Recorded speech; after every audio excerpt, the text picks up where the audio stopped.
आरव ने काव्या को तलाक दे दिया, लेकिन काव्या की कोख में उसी का वारिस पल रहा है। अब क्या आरव अपने ही बच्चे से मुंह मोड़ लेगा? आकाश आरव को हद से ज्यादा शराब पिलाकर उसके दिमाग पर काबू पा लेता है। वह आरव को अपनी उंगलियों की कठपुतली बनाकर अपने इशारों पर नचाने लगता है। काव्या बार बार आरव को फोन करती है, लेकिन वह कॉल उठाता ही नहीं। काव्या ऐसी धर्मसंकट की स्थिति में फंस चुकी है कि न वह अपने भाई को छोड़ सकती है और न ही अपने पति के बिना जी सकती है। अब आरव पहले जैसा नहीं रहा। वह काव्या को एक वॉइस मैसेज भेजता है और कहता है, या तो तुम मेरे पास ईशा के घर आ जाओ, या फिर मुझे तलाक दे दो और हमेशा के लिए अपने भाई के साथ रहो। यह सुनकर काव्या बुरी तरह घबरा जाती है। इन दोनों की बातें ईशा सुन लेती है। ईशा तुरंत सूरज के पास जाती है और कहती है कि वह इन दोनों के रिश्ते को टूटने नहीं देगी। वह बताती है कि इनकी सारी गलतफहमियों की जड़ सिर्फ एक इंसान है, आकाश।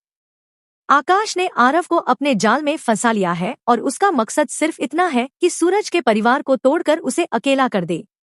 ईशा सूरज को एक प्लान बताती है और सूरज भी उसका साथ देने के लिए तैयार हो जाता है। अब ईशा और सूरज काव्या और आरव के रिश्ते को बचाने के लिए फिर से एकजुट हो गए हैं, क्योंकि आरव को आकाश के जाल से बचाने का एक ही तरीका है, आकाश का असली चेहरा सबके सामने लाना। ईशा इस प्लान में काव्या को भी शामिल करती है। उसका मकसद है पूरे परिवार को एकजुट करके आकाश के खिलाफ खड़ा करना। यानी ईशा आकाश की चाल से 2 कदम आगे चल रही है। काव्या आरव को बताती है कि उनकी संतान इस दुनिया में आने वाली है। यह खबर सुनते ही आरव का गुस्सा शांत हो जाता है और वह तुरंत काव्या के पास दौड़ा चला आता है। सच ही कहा जाता है, इंसान कितना भी गुस्से में क्यों न हो, लेकिन ऐसी खुशखबरी सुनते ही उसका दिल बदल जाता है।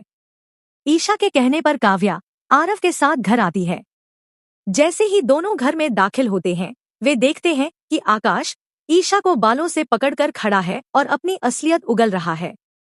तभी आरव को पूरा सच पता चल जाता है। अब सब मिलकर आकाश को उसकी सजा देंगे।